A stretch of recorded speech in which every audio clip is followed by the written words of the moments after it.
ginawa mo sa papa ka? Ha? Ha? Ano ginawa mo sa papa ka? Ano ka?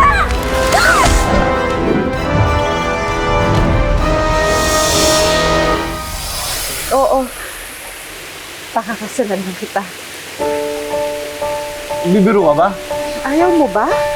Oo, di sige, wag na lang. Sandali!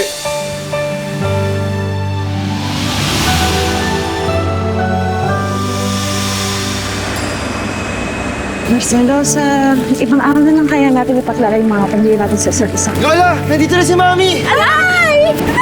Mami!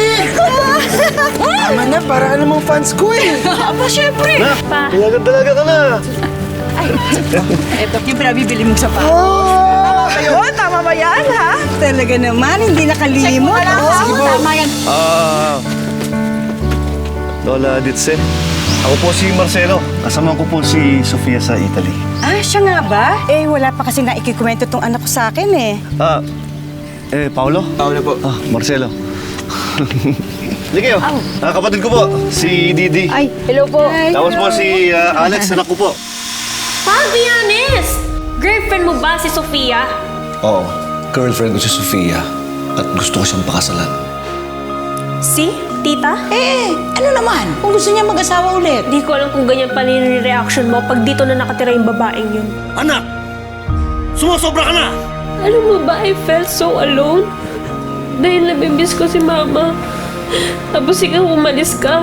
Halos mabaliw ako sa lungkot pa. Alam ko, tinatakbuhan mo lang yung mga kalungkutan mo noon, pero... Bakit pati ako tinakbuhan mo? Pero alam mo ba pa, kali mas masakit. Kaya naka-move on na, pero ako hindi pa rin. Ano, mahal? Tama ka. Akala ko nung nasa Roma tayo, pag uwi natin dito, magiging maayos na lahat. Yung paglapag ng aeroplano, mawala na yung lungkot. Na nakakalungkot pala, no? Yung magulo yung sariling pamilya mo. Gusto mo ba, wag na muna tayo magkita? Papayag naman ako para mapagtuunan natin sila ng pansin. Baka maliit lang ako. Hindi na kita makita. Yun naman ang hindi mangyayari. Kasi ngayon pa lang, asawa na ang turing ko sa'yo. Tumayo ka, ano? Square tayo na! Ano ba? Ano? Dito lang sa Tadhana.